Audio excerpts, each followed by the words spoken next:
اور وہ یہ سچا سمجھتے ہیں کہ یہ دھاندلی کا الیکشن ہے, انفیئر ہے, ٹوٹلی انفیئر ہے, اور یہ انفیئرنس آگے بھی ہوگی. ان کو لات مار دیں تو میرے انقلاب کا اعلان میں دور کرنے کی بجائے ڈیٹ بہت جلد اعلان کرنے کو تیار ہوں. 1/1 اور 2/11 میرے ساتھ آ جائیں کلیئرٹی آف مائنڈ کے ساتھ. اگر ہر روز یہ کہتے ہیں کہ یہ دھاندلی ہے اور جو کچھ میں نے کہا تھا سچ کہا تھا, تو پھر اس دھاندلی میں بیٹھے کیوں ہیں؟ رد کر دیں, ٹھوکر ماریں ان کو. اس نظام نے خان صاحب آپ کو کچھ نہیں دینا, غریبوں کو کچھ نہیں دینا, جوان نسل کو کچھ نہیں دینا. یہ لوگ لوٹتے رہیں گے, کھاتے رہیں گے, اور پورا ملک بکنے والا ہے. پھر کبھی ایسا نہیں ہو سکتا کہ ہم نام تبدیلی کر لیں اور بیٹھیں بددیانت اور خائن کرپٹ لوگوں کے نظام کا حصہ بن کر.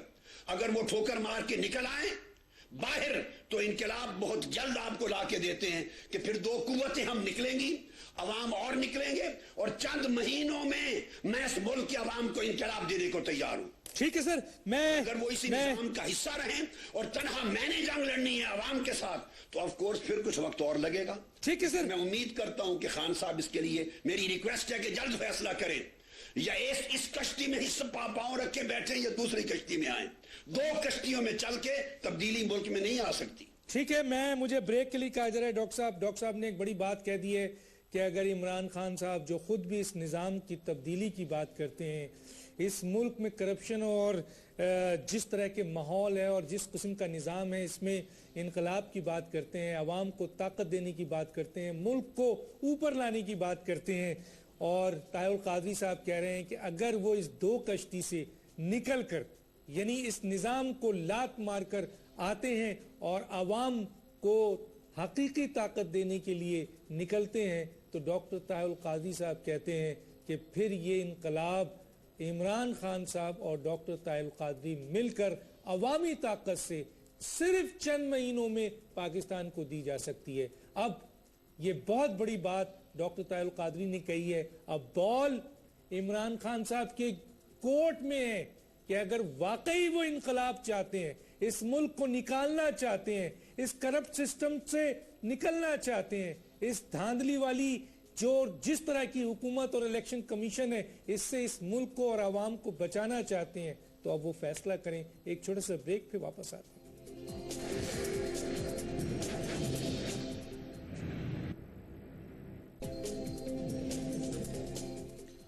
ویلکم بیک ناظرین. اس وقت ہمارے ساتھ ڈاکٹر قادری صاحب ہیں. کچھ ٹیکسٹ بھی ہیں کہ کچھ جگہوں پر کیبل جو ہے وہ بند کر دیے گئے ہیں. بہرحال میسیج ہے اس کو ہم نے کیا ہے. ڈاکٹر صاحب, میرا جو سوال ہے وہ یہ ہے کہ پاکستان میں ایک اور بہت اہم کام ہونے جا رہا ہے, اور وہ ہے کیونکہ معاشی طور پر تو ہم بہت تباہ ہو چکے ہیں اور قرضے لے کر بیرونی دنیا سے اور اپنے بینکوں سے ہم حکومت چلا رہے ہیں, اور ریزرو بہت خراب حالات میں, یعنی معاشی تباہی کی طرف ہم بڑھ چکے ہیں, اور ڈالر جو ہے وہ 107 سے مزید تجاوز کر رہا ہے.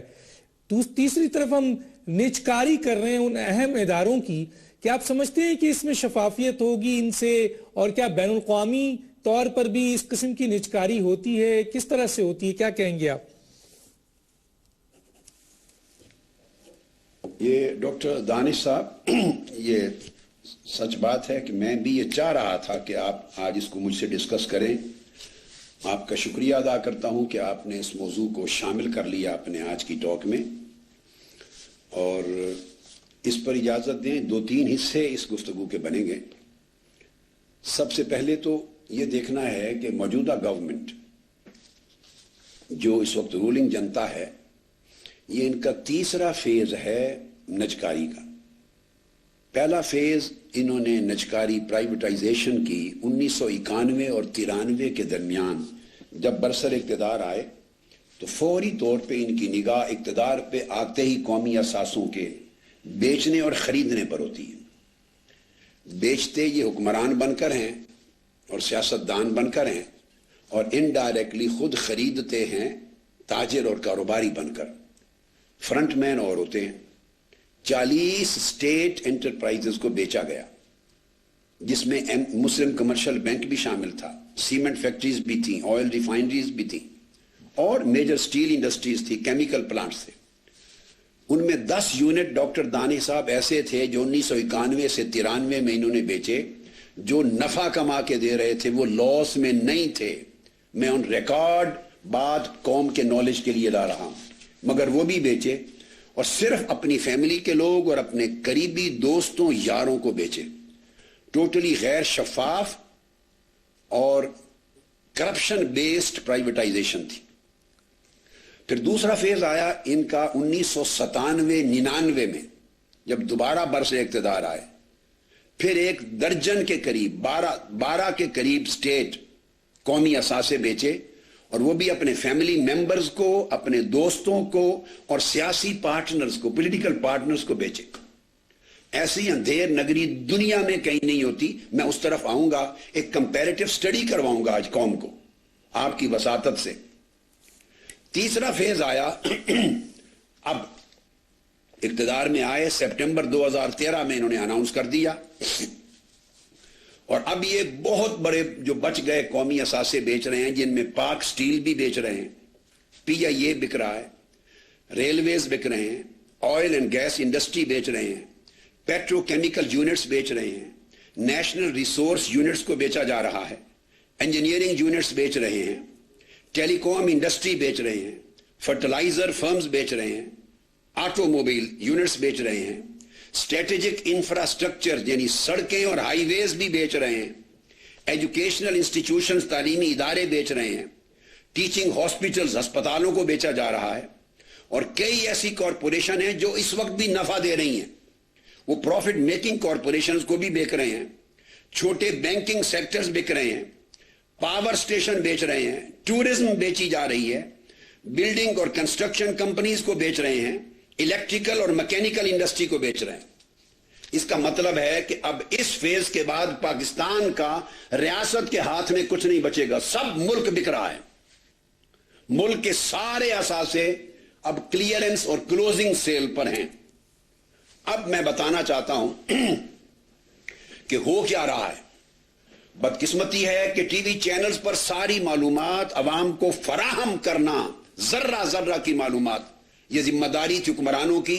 اگر ان کی نیت میں فطور نہ ہوتا، کرپشن ان کا پلان نہ ہوتا، شفاف طریقے سے نجکاری ہوتی، اور نجکاری کا مطلب ملک کو ترقی دینا ہوتا، اداروں کو پروفیٹیئرنگ بنانا اور اس کے ورکرز کو اور عوام کو خوشحال کرنا ہوتا، تو پھر ہر چیز اس کی ہر چھوٹی بڑی پاکستان کے 50 ٹی وی چینل ہیں ان کے اوپر لے آتے، عوام کو ایکسیس دیتے.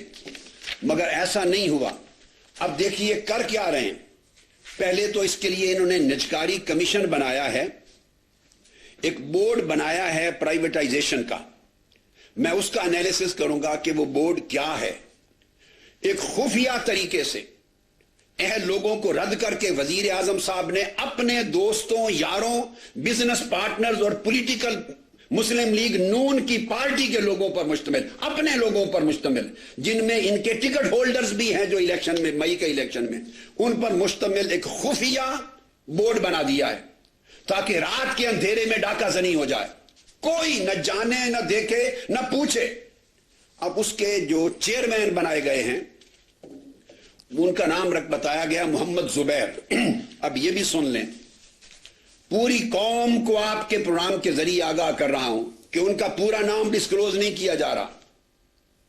ان کا پورا نام ہے محمد زبیر عمر، اور وہ اس لیے نہیں بتایا جا رہا کہ زبیر عمر صاحب جو ہیں وہ جنرل غلام عمر ریٹائرڈ جو تھے، جنرل یحییٰ کی کونسل کے ممبر، ان کے صاحبزادے ہیں، اور پی ٹی آئی کے ایک لیڈر ہیں اسد عمر صاحب MNA، ان کے بھائی ہیں. اور عمر کا لفظ ہٹا دیا ہے نام سے اس لیے کہ وہ مسلم لیگ نون کی کور کمیٹی، ان کی مینیفیسٹو کمیٹی کے چیئرمین ہیں.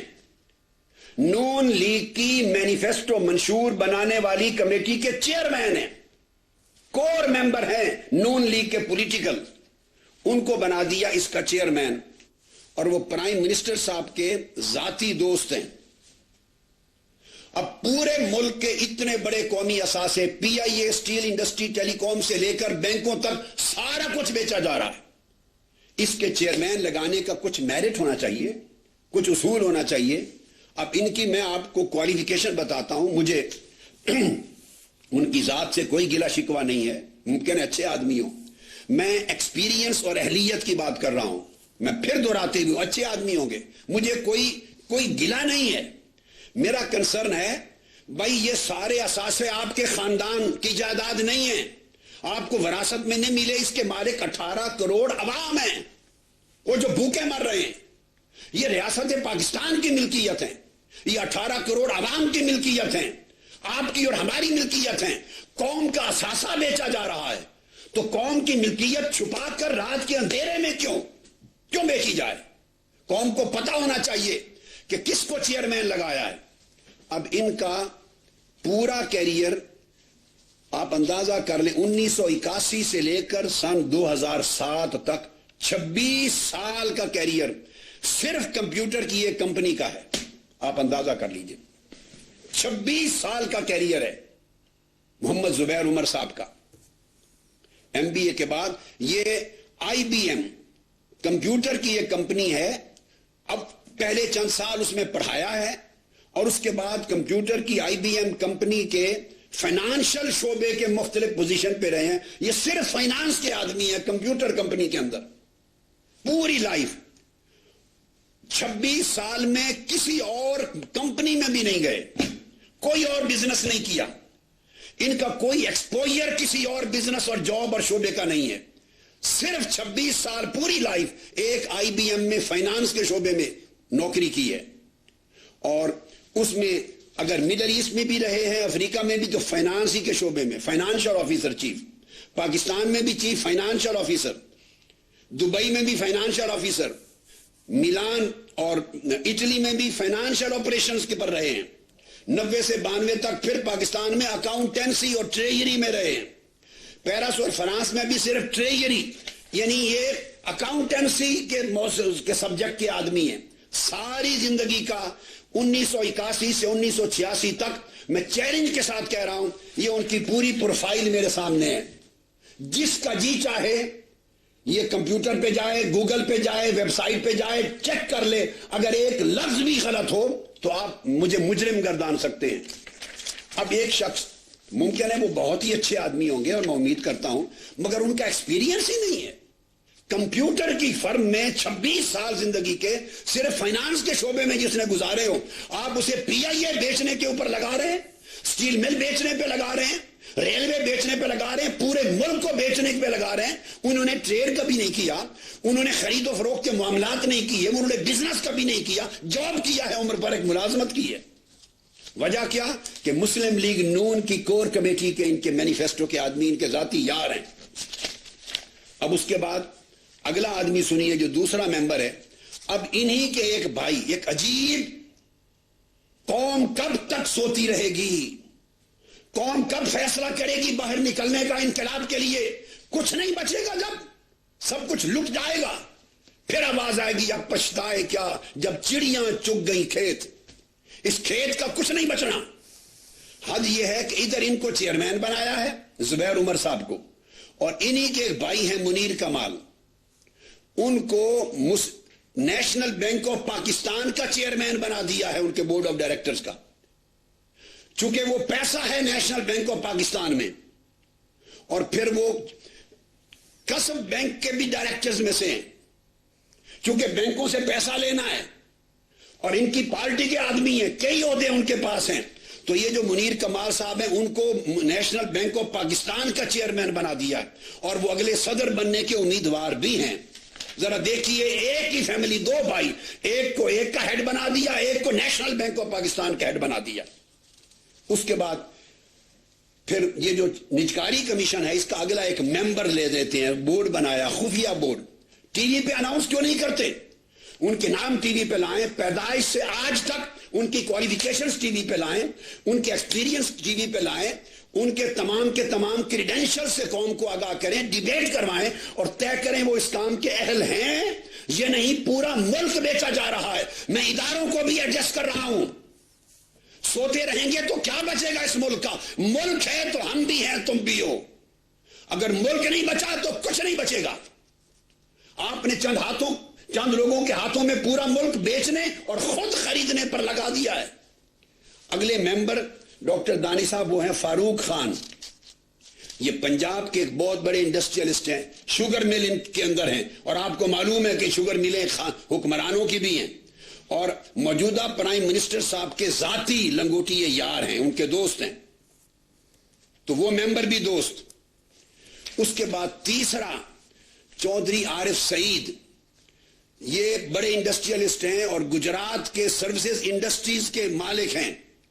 چودھری احمد مختار صاحب کے بھائی ہیں, وہ پیپلز پارٹی میں ہیں, یہ نون لیگ میں ہیں.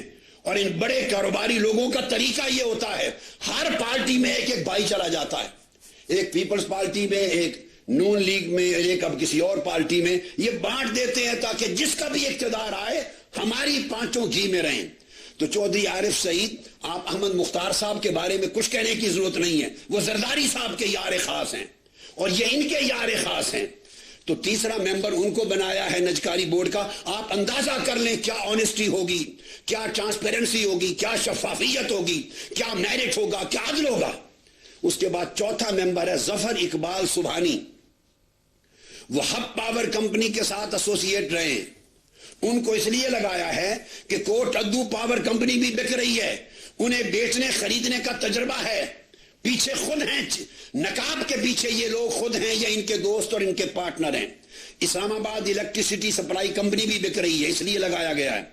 حیدرآباد الیکٹریسٹی سپلائی کمپنی بھی بیچ رہے ہیں اور پھر خرید رہے ہیں. جامشورو پاور جنریشن لمیٹڈ بک رہی ہے اور خریدی جا رہی ہے. ناردرن پاور جنریشن بک رہی ہے اور خریدی جا رہی ہے, اس لیے ان کو ایک ڈال دیا ہے اور ان کے خاص آدمی ہیں.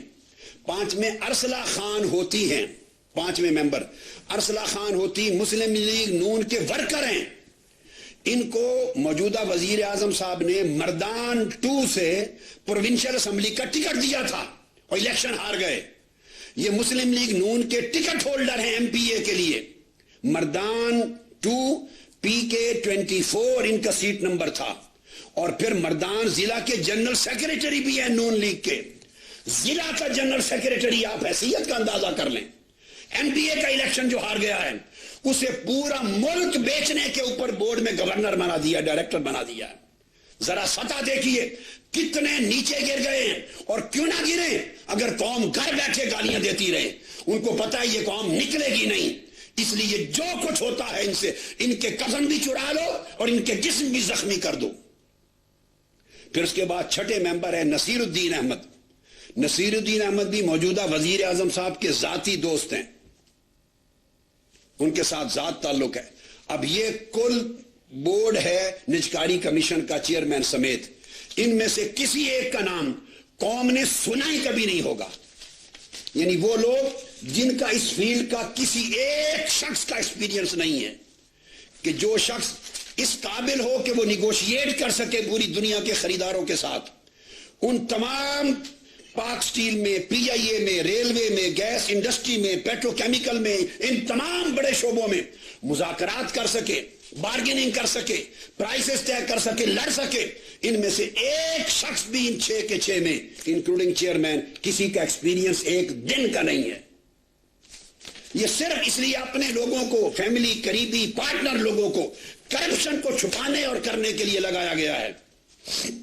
ڈاکٹر صاحب یہاں روکوں گا. ڈاکٹر صاحب یہاں بریک کے لیے کہا جا رہا ہے, ڈاکٹر صاحب بریک کے لیے کہا جا رہا ہے, ڈاکٹر صاحب بریک کے لیے کہا جا رہا ہے. میں بین الاقوامی طور پر بھی آپ سے پوچھتا ہوں کہ کیا سچویشن ہوتی ہے, لیکن ناظرین اس سے پہلے ایک بریک. مزید ٹیکس ہے اور وہ ٹیکس یہ ہے کہ اور بھی جگہ کیبل بند کر دیے گئے ہیں ARY نیوز کے, اور کیوں بند کر دیے گئے ہیں, یہ ظلم کیوں کیا جا رہا ہے, ایسا نہیں کیا جانا چاہیے, آواز پہنچنی چاہیے عوام تک. ایک چھوٹے سے بریک پہ واپس آتے ہیں. ویلکم بیک ناظرین. ڈاکٹر طاہر القادری صاحب ہمارے پاس صرف 4 منٹ ہے. کیا کہتے ہیں اس نجکاری کے سلسلے میں بین الاقوامی ملکوں میں بھی کس قسم کا آپ دیکھتے ہیں, کیا نظام ہوتا ہے, کیا وہاں اس قسم کی نجکاری ہوتی ہے, کیا کہیں گے؟ ڈاکٹر صاحب میں اب اس کو مختصر کرتا ہوں. میرے پاس بہت ضروری باتیں تھیں اور میں بین الاقوامی سطح پہ جن ملکوں میں آج تک نجکاری ہوئی ہے اس کے نظام کا پاکستانی نجکاری کے نظام سے کمپیریزن کرنا چاہتا تھا. شاید ٹائم نہ بچے. اب 4 منٹ میں کئی چیزیں ڈراپ کرتا ہوں, کسی اگلے ٹائم پہ رکھتا ہوں. چند چیزیں بڑی ضروری سن لیں. ایک, میں یہ اعلان کر رہا ہوں موجودہ حکمرانوں کو بھی اور جو بڈ دیں گے ان کو بھی اور جو خریدیں گے ان سب کے لیے کہ یہ قوم کا اثاثہ ہے. 18 کروڑ عوام اس کے مالک ہیں. ریاست پاکستان اس کے مالک ہیں. قائد اعظم کا دیا ہوا ملک اس کا مالک ہے. لوٹ مار نہیں ہونے دیں گے. اگر شفاف طریقے سے کامل دیانتداری کے ساتھ, اور میں اس کا پروسیجر بیان کرتا ہوں, سجیسٹ کرتا ہوں, اس کے ساتھ نجکاری نہ ہوئی تو سن لیں, ان قریب عوامی انقلاب آ رہا ہے. ان قریب عوامی انقلاب آ رہا ہے. ان قریب عوامی کروڑ پاکستانیوں کا انقلاب آ رہا ہے. اور عوام طاقت لے کر پرامن طریقے سے اس نجکاری کو میں کہہ رہا ہوں کینسل کر دیں گے. میں اس فراڈ, بددیانتی, کرپشن پر مبنی عوامی انقلاب کے بعد اس کو منسوخ کر کے پھر نیشنلائز کر دیں گے. پھر ریاست پاکستان کو واپس لوٹا دیں گے اور بین الاقوامی شفافیت کے پیمانے کے مطابق پھر اس کی نجکاری کرائیں گے جس جس کی ضرورت ہوگی. لہذا خریدنے والے ہوشیار رہیں, عوامی انقلاب آنے والا ہے. اس لوٹ مار کی اندھیری ادھیر نگری نہیں ہونے دی جائے گی. عوامی انقلاب کے بعد میں اسے منسوخ کر دوں گا عوام کی طاقت کے ساتھ. سارے اثاثے ریاست پاکستان کو واپس دلا دیں گے. خریدنے والے سوچ کے خریدیں, بیچنے والے سوچ کے بیچیں. یہ آپ کی ذاتی جاگیر نہیں کہ لوٹ مار کر کے بھاگتے بنے. عوام کی ملکیت ہے. عوام ان کو دوبارہ نیشنلائز کر کے چھین لیں گے. ہاں, اس صورت میں نجکاری منظور ہے اور ہوگی. میں شرائط آپ کے سامنے رکھ دیتا ہوں. اگر ایک کنڈیشن بھی غلط ہو تو آپ مجھے بتا دیجئے. اب میں بین الاقوامی موازنہ اس وقت نہیں دے سکتا. نجکاری برطانیہ میں بھی ہوئی, نجکاری فرانس کی ہوئی, نجکاری جرمنی میں ہوئی, نجکاری آسٹریلیا میں ہوئی, کینیڈا میں ہوئی. ان تمام نجکاریوں کے کمیشنز, کس طریقے سے شفافیت کا نظام تھا, سب کچھ میرے سامنے ہے. میں اس بین الاقوامی شفافیت کے پیمانے پر ہم پاکستان کی شفاف نجکاری دیکھنا چاہتے ہیں. اگر نہ ہوئی تو قوم اس کو واپس لے کر خود بین الاقوامی معیار پر کرے گی. پہلی شرط یہ ہے کہ جتنے لوگ اس پرائیویٹائزیشن بورڈ کو توڑا جائے, یہ یاروں, دوستوں اور رات کے اندھیرے میں رشتہ داروں اور خاص لوگوں کا بورڈ قبول نہیں ہے, بلکہ ٹیکس پیئنگ ممبر پبلک کے لیے جائیں. ٹیکس پیئنگ پارلیمنٹ کے ممبران ہوں, نیٹ اور کلین بیک گراؤنڈ کے لوگ ہوں, ریٹائرڈ نان کنٹروورشل ممبرز اور جوڈیشری کے ممبرز اور ٹاپ کے نان کنٹروورشل. پھر نمبر 2, پبلک میڈیا پہ اس کی اوپن ڈیبیٹ کی جائے. اب 50 چینل موجود ہیں, T V channel, news paper. 90 اور 97 میں نہیں تھے. بڈنگ مکمل ٹرانسپیرنٹ ہو, ہر ٹی وی چینل پر بڈ کا اعلان کیا جائے کہ ملک کے اندر اور باہر سے کون کون بڈ دے رہا ہے, کتنی کتنی بڈ ہے, پتہ چلے. چہروں سے پردے اٹھائیں, رات کے اندھیرے میں نہیں دن کے اجالے میں نجکاری کریں. اور ٹی وی چینلز کے اوپر ان کی ٹرانسپیرنٹ بڈنگ کو اناؤنس کیا جائے. ان سائڈ ٹریڈنگ نہیں ہونے دیں گے. مینیپولیشن, پوٹینشل بائر, میاں منشا جیسے گروپ پیچھے پردے کے پیچھے نہیں کھیلیں گے. رائے ونڈ نہیں کھیلے گا. مختلف ناموں سے خود خریدار, بیچنے والے خود خریدار دوسرے ناموں سے نہیں ہوں گے. اور پھر یہ ہے کہ جو بڈ دیں, بائر بنے, وہ 10 سال تک اپنے ٹیکس کی رپورٹس پہلے پیش کریں کہ کیا وہ ٹیکس 10 سال تک مکمل پے کرتے رہے ہیں. نمبر 2, کہیں وہ لون ڈیفالٹر تو نہیں ہیں, ان کے خلاف فراڈ کے کیسز تو پینڈنگ نہیں ہیں, کوئی پریویس کنوکشن تو نہیں ہے. یہ ٹی وی پر اناؤنس کیا جائے, ریکارڈ آئے. اور ریٹائرڈ ججوں پر مشتمل ساری اپوزیشن